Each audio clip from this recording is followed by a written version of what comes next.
Okay, today we want to continue on with acceleration. I want to remind you from yesterday that acceleration is the rate at which velocity changes. There's three ways you can accelerate. You can pick up speed, you can lose speed, or you could change direction. All three are known as acceleration.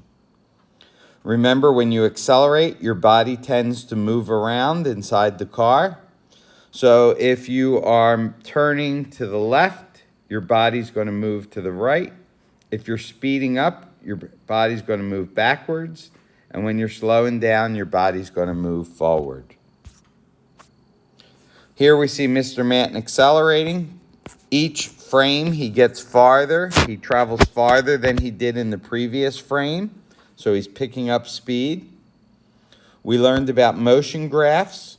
We saw this object was not accelerating because the slope was constant. And we found that the velocity was the slope of the graph. When the slope was negative, the velocity was negative. Remember, negative velocities just indicate the direction.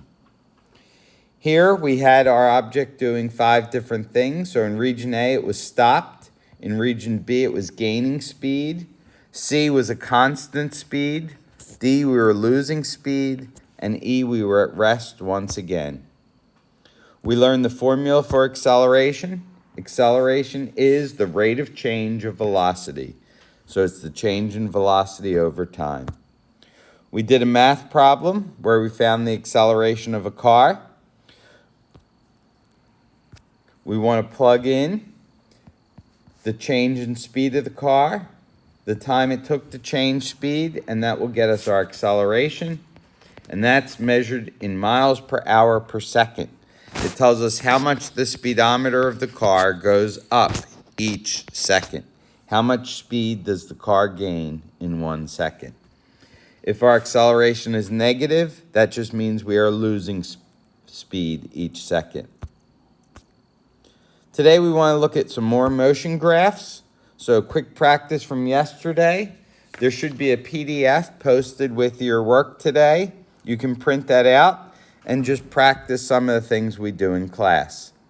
So the first one, we want to just practice the skill we learned yesterday, and that was finding the speed or velocity from a position time graph. So pick 2 spots that are easy to read on your graph. Use those 2 spots to get your slope. The slope will get you your speed or velocity. Once you have your slope, you plug that slope in to your y equals mx plus b. Plug in one of your ordered pairs, your y value and your x value, and solve for b. So that's step 2. Once you have the b, you plug that in again. You now have your slope from part 1. You have your b from part 2. And then you make a prediction. Time we're going to try to predict the time it takes to go 2 kilometers. Okay, to reach a position of 2 kilometers, I should say.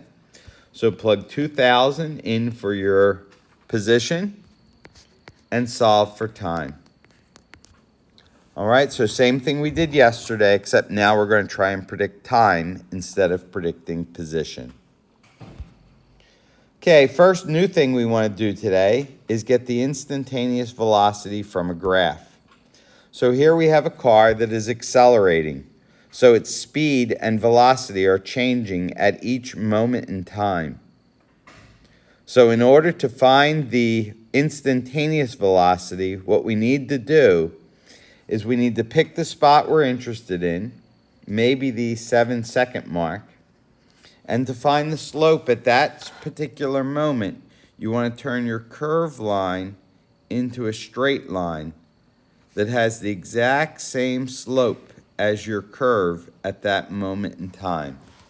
Then you pick 2 spots on that new line you drew, find the slope, and that will be your instantaneous velocity. So let's see what we mean. Here you can see I'm moving along the graph, 2-second mark, 3-second mark. You'll see your blue line. Your blue line is what's called a tangent line.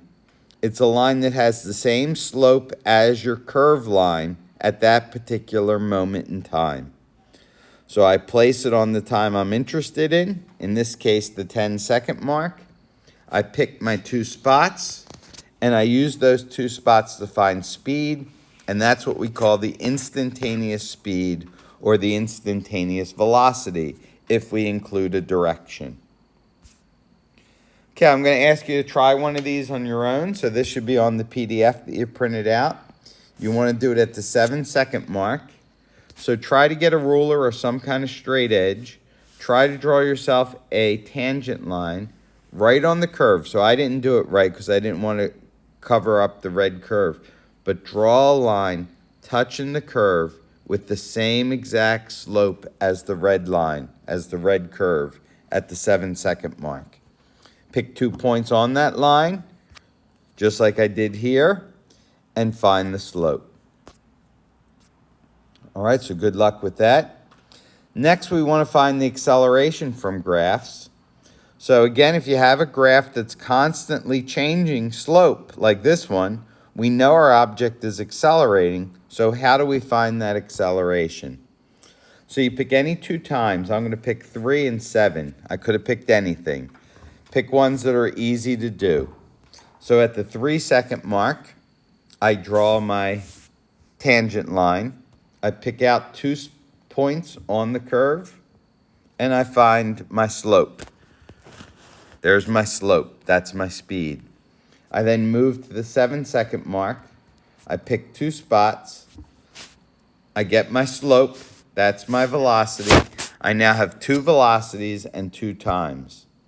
So now what I do is I use my acceleration formula. I subtract my 2 velocities. I subtract my times. And voila, I got the acceleration of the object. I'm going to have you try one of these on your own. So on your paper, it's going to ask you to find the acceleration. Pick any 2 points you want. If you want, you could do the 4-second mark. Draw your tangent line. Hopefully you do better than I did. Pick the 9-second mark. Draw your tangent line. Again, hopefully you have a ruler. For each of the tangent lines, find the slope. And then your slopes are your speeds. Subtract your speeds, subtract your times, and you'll have your acceleration. So good luck with that. Finally, I want you to realize that it's actually much easier to get your acceleration if you plot a graph of the object's velocity versus time. So in this case, we're not looking at position, we're looking at speed. So at this point, the object is at rest for almost 2 seconds. Then it has a constant velocity. It's getting faster and faster and faster. So to get the acceleration, we do our change in speed, change in velocity over time. It looks like we get up to a speed of about 24.5 meters per second. And it took us from about the 1.7 second mark up to about the 10-second mark. So you do your change in velocity over your change in time. Then, you can see our speed is steady. Our velocity is a constant 24.5, which means our acceleration is 0. Then we slow down. So if we wanted to find our acceleration, we do change in velocity over time again. This time we should get a negative acceleration because we have a negative slope, and we're slowing down. And then finally, in region E, we're once again at 0 velocity for that entire time. I give you one on your worksheet that you can try to figure out, and I'm asking you to find the acceleration for both regions that are diagonal. So good luck, do your best, and if you have any questions, let me know.